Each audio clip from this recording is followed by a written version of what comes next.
Graça e paz, meus irmãos. Certamente que a saudade da comunhão, do convívio público é grande. Nós estamos ansiosos que esse momento ele chegue até nós, mas enquanto isso nós vamos nos edificando através das orações familiares e através do ensino da palavra de Deus, seja através dos cultos familiares, através dos vídeos que têm sido preparados. Certamente para aqueles que usufruíram de todo o ensino da palavra de Deus até aqui, esse momento ele tem sido superado com uma facilidade maior, porque a palavra de Deus nos preparou para isso. Ela nos dá a firmeza necessária para que nós possamos enfrentar qualquer situação. Então, certamente nós não desejamos isso, não é o que nós queremos, mas certamente nós fomos preparados por Deus para isso. Ele jamais permitiria que nós chegássemos a uma situação como essa sem preparar o nosso coração ou sem nos dar os recursos necessários para isso. Eu, sinceramente, anseio que ao final de tudo isso nós possamos, a exemplo do rei Davi, dizer: alegrei-me quando me disseram, vamos à casa do Senhor. Enquanto isso, nós permanecemos em oração, tenho orado pela igreja, pela saúde, pelas famílias, pelos irmãos, para que o Senhor derrame graça, misericórdia, sustente as nossas vidas. Nós vamos a uma série de mensagens sobre a vida de um personagem muito distinto das Escrituras, um personagem que tem muito a nos ensinar. Nós vamos falar um pouco sobre a vida de José, conhecido como José do Egito, mas na verdade não é José do Egito, é José de Deus, José de Israel. Embora José, ele viveu no Egito durante muito tempo, exerceu grande influência no Egito, a sua vida nos mostra que ele é exatamente o oposto do Egito. Embora lá ele não se tornou um cidadão do Egito, ele estava no Egito, mas não pertencia ao Egito. Vamos ver algumas particularidades da vida de José e vamos buscar aplicações para as nossas vidas enquanto nós estamos nesse mundo, vivemos nesse mundo, desenvolvemos nossas atividades nesse mundo, contudo não somos desse mundo. Nós vamos começar em uma fase crítica aqui da vida de José, quando ele é encaminhado para o Egito. Nós não vamos ver desde o princípio e vamos considerar alguns fatos que ocorreram na sua vida, que o levaram até aqui e o que isso pode nos ensinar. Para isso nós vamos ver Gênesis capítulo 39, a partir do verso 1, nós vamos ler até o verso 18. Eu vou ler para os irmãos, diz assim: José havia sido levado para o Egito, onde o egípcio Potifar, oficial do faraó e capitão da guarda, comprou dos ismaelitas que o tinham levado para lá. O Senhor estava com José de modo que este prosperou e passou a morar na casa do seu senhor egípcio. Quando este percebeu que o Senhor estava com ele e que o fazia prosperar em tudo o que realizava, agradou-se de José e tornou-o administrador de seus bens. Potifar deixou a seu cuidado a sua casa e lhe confiou tudo o que possuía. Desde que o deixou cuidando da sua casa e de todos os seus bens, o Senhor abençoou a casa do egípcio por causa de José. A bênção do Senhor estava sobre tudo o que Potifar possuía, tanto em casa como no campo. Assim deixou ele aos cuidados de José tudo o que tinha, e não se preocupava com coisa alguma, exceto com sua própria comida. José era atraente e de boa aparência, e depois de certo tempo a mulher do seu senhor começou a cobiçá-lo e o convidou: venha, deite-se comigo. Mas ele se recusou e lhe disse: meu senhor não se preocupa com coisa alguma de sua casa, e tudo o que tem deixou aos meus cuidados. Ninguém dessa casa está acima de mim. Ele nada me negou, a não ser a senhora, porque é mulher dele. Como poderia eu, então, cometer algo tão perverso e pecar contra Deus? Assim, embora ela insistisse com José dia após dia, ele se recusava a deitar-se com ela e evitava ficar perto dela. Um dia, ele entrou na casa para fazer suas tarefas e nenhum dos empregados ali se encontrava. Ela o agarrou pelo manto e voltou a convidá-lo. Vamos, deite-se comigo. Mas ele fugiu da casa, deixando o manto na mão dela. Quando ela viu que, ao fugir, ele tinha deixado o manto em sua mão, chamou os empregados e lhes disse: Vejam, este hebreu nos foi trazido para nos insultar. Ele entrou aqui e tentou abusar de mim, mas eu gritei. Quando me ouviu gritar por socorro, largou seu manto ao meu lado e fugiu da casa. Ela conservou o manto consigo até que o senhor de José chegasse à casa. Então, repetiu-lhe a história. Aquele escravo hebreu que você nos trouxe aproximou-se de mim para me insultar. Mas quando gritei por socorro, ele largou seu manto ao meu lado e fugiu. Que situação complicada. Mas estão enganados aqueles que imaginam que essa história se trata apenas de uma tentativa de adultério. Na verdade, a narrativa é essa, mas o objetivo e o ensino dela vão muito além disso. E é isso que nós vamos procurar entender através dessa reflexão. É claro que antes de chegar nesse ponto, algo havia acontecido na vida de José que o conduziu até aqui. As atitudes dos irmãos de José contra ele foram muito cruéis. Primeiro, eles planejaram matá-lo com suas próprias mãos, mas foram convencidos por Rúben a jogá-lo numa cisterna. Por que Rúben ele teve essa ideia? Porque ele planejava libertar José e, numa ocasião futura, entregá-lo a salvo a seu pai, Jacó. Mas o plano foi frustrado. Rúben ele se afasta um pouco e os irmãos veem se aproximar uma caravana de negociantes midianitas. E uma nova estratégia perversa surge em suas mentes. Que estratégia era essa? Eles disseram: vamos vender José. Porque na mente deles eles ganhariam não só uma vez, mas duas. Eles se livrariam dele para sempre, além de ganhar algum dinheiro com essa atitude também, com esse plano. E como eles iriam informar o pai? Eles tiveram outra ideia perversa. Eles tomaram a túnica de José, aquela túnica colorida que o pai havia feito e presenteado, eles tingiram aquela túnica com sangue de cabrito e entregaram às mãos de Jacó para que, ao tomá-la nas suas mãos, Jacó pensasse: um animal selvagem despedaçou meu filho.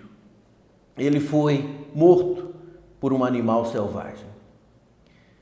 É uma situação complicada porque José ele não teve tempo, não teve oportunidade de pensar outra coisa a não ser na morte quando seus irmãos o agarraram com violência, o lançaram naquela cisterna. Mas no desdobrar dos acontecimentos, enquanto aquela caravana viajava para o Egito, José ele teve muito tempo para meditar em todos os acontecimentos. Não era o que ele queria, mas ele teve tempo de pensar. E isso nos ensina algo. Nos ensina que quando a vida parecer tão confusa, quando nós não entendermos muita coisa do que está acontecendo, a melhor coisa que nós devemos fazer é nos apegar com todas as nossas forças a verdades que nós temos certeza. Embora nós possamos ter dúvida com relação a muitas coisas, há verdades que nós devemos nos firmar, há verdades que nós temos certezas e nós precisamos nos agarrar a elas. José, ele está firmado aqui em duas verdades. Quais são elas? A primeira, José estava certo de que Deus ele tinha um plano para a sua família. E esse plano ele já havia sido revelado ao seu bisavô, Abraão. O plano foi transmitido ao seu avô, Ismael, ou Isaque, me desculpe.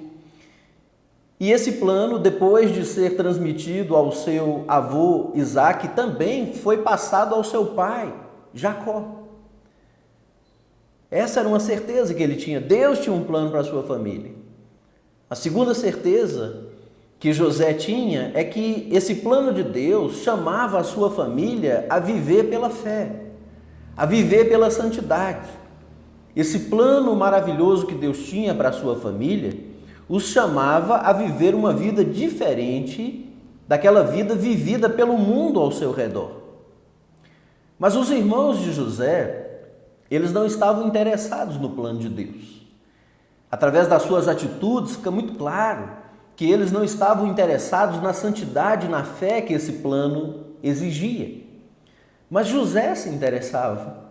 E Deus já havia lhe mostrado através de sonhos que os membros da sua família um dia se prostrariam em submissão a ele. O que isso queria dizer? Simplesmente que José iria se destacar sobre a sua família? Não. O significado disso é que José, ele exerceria um papel vital em trazer sua família de volta para Deus. José exerceria um papel muito importante, imprescindível, nos planos de Deus para que esses planos se cumprissem na sua família. José, ele também deve ter entendido que os acontecimentos futuros no Egito fariam parte do plano de Deus para que a sua vida fosse preservada e que Deus o protegeria enquanto ele estivesse ali, mesmo diante de todas as dificuldades. E esses pensamentos de José na viagem do Egito o motivaram a tomar uma firme decisão. Que decisão é essa? De ser leal a Deus no Egito, não se importando com o que viesse a acontecer ali. As certezas que José estava firmado, embora cheio de dúvidas com relação a tantas coisas, mesmo sem resposta, elas o levaram a manter a sua fidelidade a Deus. Ele estava resoluto em ter uma vida fiel a Deus no Egito. José sabia que Deus tinha um plano para a sua vida, ele sabia que esse plano exigia fidelidade, e essas duas verdades, que Deus tinha um plano para a sua vida e que esse plano exigia fidelidade, tinham de estar gravadas na mente de José antes que ele chegasse ao Egito. E nós vemos Deus controlando toda a história. Essas verdades dariam forças a José. Essas verdades o sustentariam quando ele fosse vendido a Potifar, o comandante do exército de Faraó. Essas duas verdades, elas permaneceram com José quando ele começou a trabalhar na casa de Potifar. Essas duas verdades o controlaram, elas influenciaram a sua vida de tal maneira que as suas ações, elas foram tão evidentes e tão marcantes que as pessoas perceberam que havia algo diferente na vida dele. Ele não era um rapaz comum, ele não era como os outros. Essas verdades estavam tão arraigadas e essa sua resolução de ser fiel a Deus que logo perceberam que ele era um rapaz diferente. Mas as dificuldades, elas não são isentas por causa da fidelidade. Pelo contrário, muitas vezes essa fidelidade a Deus, ela vai trazer uma série de provas, uma série de tentações para que sejamos levados a nos desviar. E aí, tentações surgem na vida de José e é esse o texto que nós lemos. Ele vai nos falar sobre essas tentações e é o destaque da nossa reflexão hoje, sobre as tentações que esse mundo ele nos traz, a sedução desse mundo. Veja que o mundo tenta nos afastar de Deus de pelo menos duas maneiras básicas. Quais são elas? A primeira é através da perseguição, do sofrimento. Mas não é somente através de perseguição e sofrimento, há também a sedução. Muitas vezes, no momento de perseguição e sofrimento, nós somos conduzidos a Deus, buscamos a Deus, clamamos a Deus.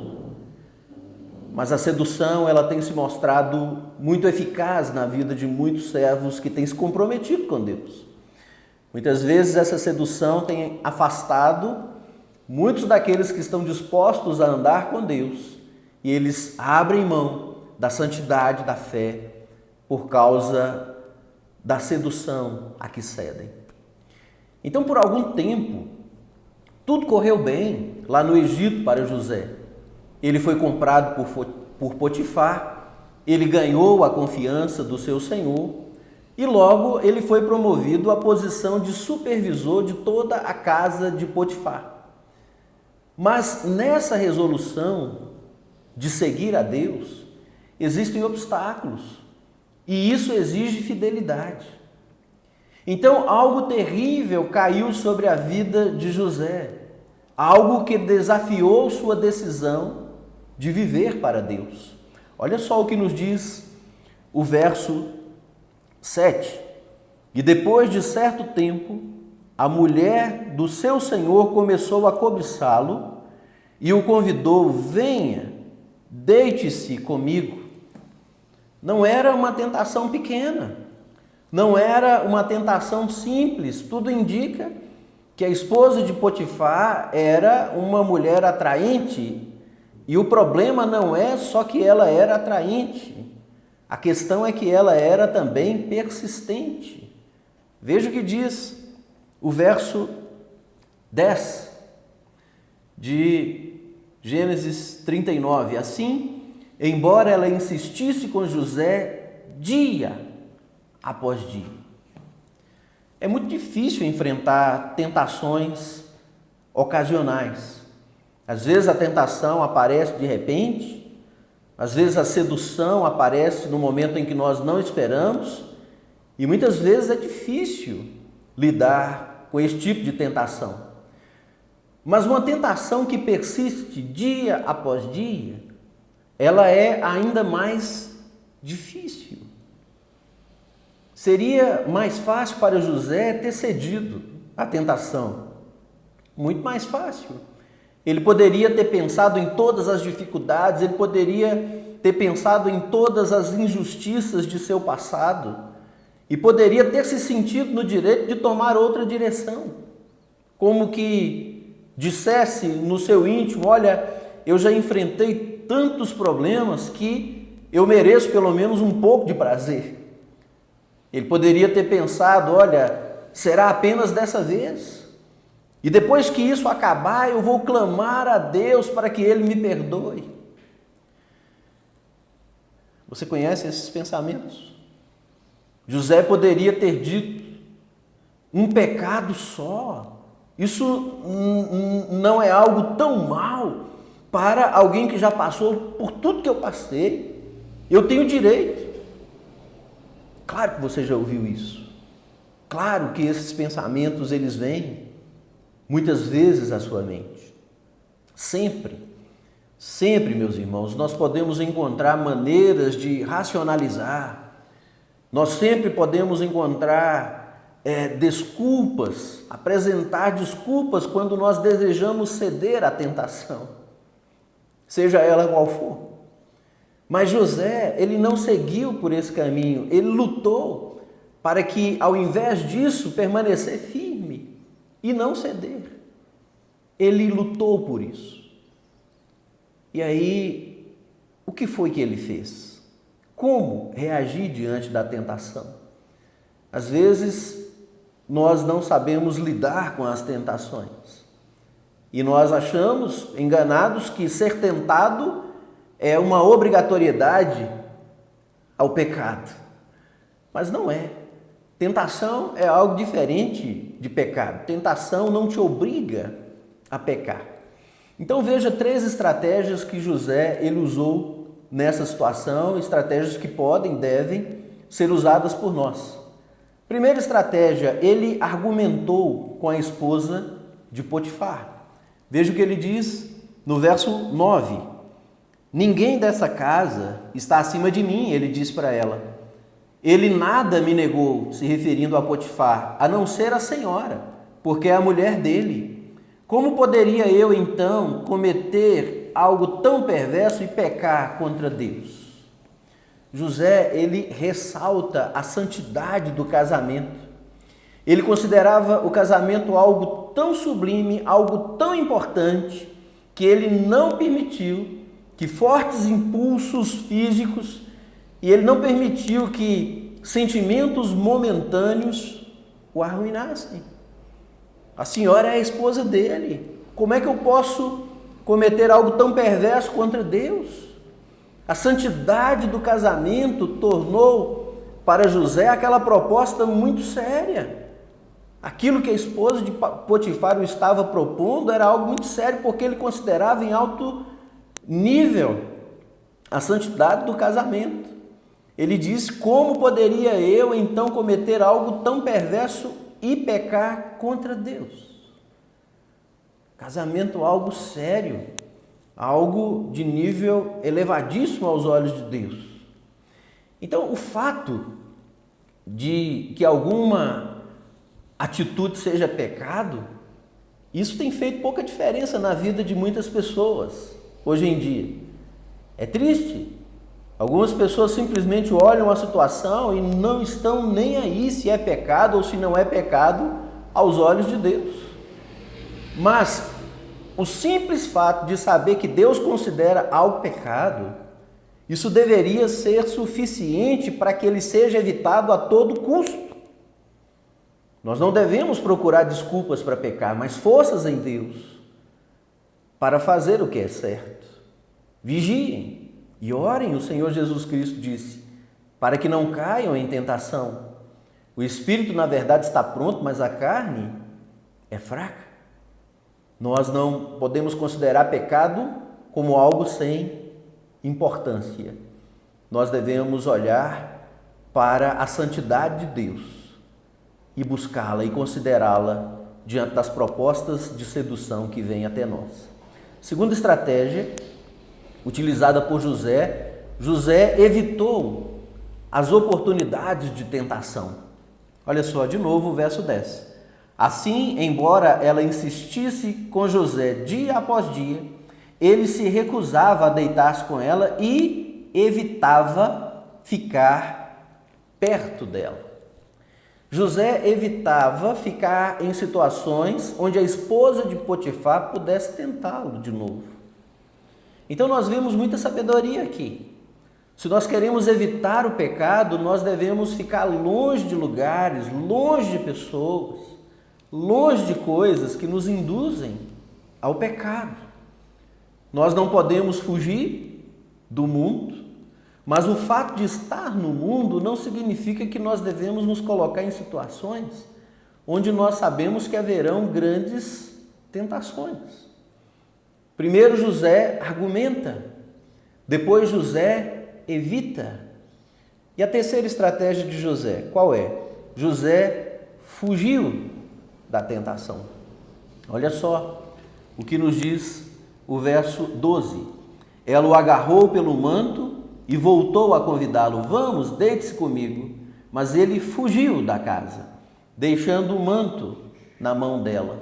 Surgiu uma situação em que José não teve como evitar a esposa de Potifar. Ela o agarra pelo manto, o atrai para junto de si, e José sabia que aquele não era um momento para orar. Ele sabia que aquele não era um momento para argumentar, mas era um momento de fugir. E ele fugiu, ainda que tenha deixado o manto em suas mãos. O problema é que há quem goste de ver o quanto pode se aproximar do pecado. Mas José estava interessado apenas em se manter distante do pecado o quanto fosse possível.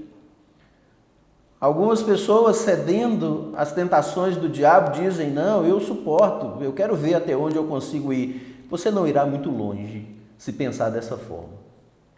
E ao reagir assim às tentações, José, ele permanece firme diante da resolução de viver para Deus no Egito.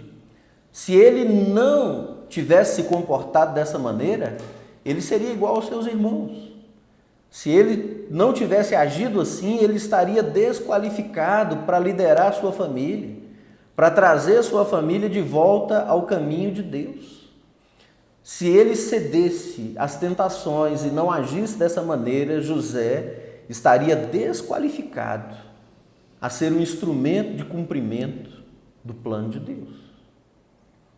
E o que é que nós observamos aqui, meus irmãos? Na verdade, isso está falando sobre um choque de culturas. Não é simplesmente sobre uma tentativa de adultério. Olhando superficialmente essa narrativa, ela não parece, na verdade, ser nada mais do que uma história de relacionamento sexual entre homem e mulher, uma tentativa de adultério frustrada. Mas existe uma verdade que nós aqui não percebemos uma visão superficial. Que verdade é essa? O que nós encontramos aqui é, na realidade, um choque entre duas culturas. Um choque entre dois princípios de conduta. O quadro é muito maior do que o que nós vemos a princípio. Que culturas diferentes são essas? Que princípios diferentes são esses? José, ele aqui representa aqueles que pertencem a Deus. José, ele representa aqueles que são chamados a viver de acordo com a verdade revelada da parte de Deus. Enquanto que a esposa de Potifar, ela é a representação daqueles que acreditam ser donos de suas próprias vidas, daqueles que se preocupam apenas em satisfazer seus apetites, daqueles que estão interessados apenas em satisfazer suas paixões. São dois princípios antagônicos, distantes. Eles se opõem. São duas culturas opostas. Então essa narrativa não é a representação de um drama antigo sem qualquer significado. Essa narrativa não é apenas a representação de um rapaz que venceu a tentação do adultério. Essa narrativa é a realidade vivida por nós todos os dias. Como assim, pastor? Da seguinte maneira: o povo de Deus continua a ser chamado para viver de acordo com a verdade revelada de Deus e demonstrar fidelidade. Nós somos chamados a viver de acordo com o que Deus, Ele nos diz. E a sermos fiéis ao que Deus nos diz, ao seu plano. Mas nós vivemos em uma cultura que não apenas ela se mostra hostil às coisas de Deus, mas também é uma cultura que está decidida a nos seduzir. Esse mundo muitas vezes nos persegue, nos maltrata, mas isso muitas vezes fortalece o povo de Deus, de maneira que o mundo parte para a sedução insistente, não só te levando ou te tentando a cometer adultério, mas um adultério espiritual, uma prostituição espiritual, uma prostituição de pensamentos. O ceder a esse tipo de apelo. E o objetivo é que nós voltemos as nossas costas para Deus e aceitemos a maneira de pensar, a maneira de agir daqueles que estão ao nosso redor. Você entende como que isso é maior? Mas assim como José, nós somos constantemente atraídos em duas direções. Que direções são essas? Viver em harmonia com o que Deus diz, com os preceitos dele, ou viver de acordo com os preceitos da nossa cultura. Como é que a nossa igreja tem vivido? O que é que nós temos cantado? O que é que nós temos pregado? Como são os nossos atos de cultos baseados naquilo que Deus estabeleceu? Ou de acordo com o pensamento da nossa cultura? Onde estão sendo investidos os nossos afetos, a nossa força, o nosso tempo, o nosso maior interesse no plano de Deus, para nós que exige fé e santidade, ou na cultura que nos seduz? E assim como a esposa de Potifar, que tanto era sedutora, como era insistente também a tentação de nos conformar à cultura ao nosso redor, ela é insistente. Ela apela a nós. De maneira que nós podemos perceber o reflexo disso em muitos atos de culto para satisfação humana. Música alta, som alto, prazer carnal e trazer carnais para dentro do corpo para alimentá-los com carnalidade, com a cultura desse mundo. Nós não somos chamados a isso, meus irmãos. Nós não somos chamados a isso. E Deus certamente está começando o seu julgamento pela casa de Deus. Deus está gritando aos nossos ouvidos para que nós pensemos a respeito dos nossos afetos, para que nós reavaliemos o caminho que nós temos seguido, e é hora de parar e pensar em tudo isso. Nós não podemos passar dessa situação e continuar da mesma maneira. Deus está julgando a sua casa. O julgamento começa pela casa de Deus e nós somos chamados a pensar sobre tudo o que nos está acontecendo. Um irmão que eu estimo muito, ele compartilhou comigo esses dias que, conversando com uma pessoa, e ela tinha pouca informação, essa pessoa disse: olha, é verdade que saiu um decreto que nós não vamos poder ter Bíblia mais? E conversando com ele eu perguntei: olha, será o que é mais trágico? É não ter uma Bíblia ou ter essa Bíblia e não dar valor algum a ela? Não ler, não aplicar, não procurar saber o plano de Deus ali para a nossa vida?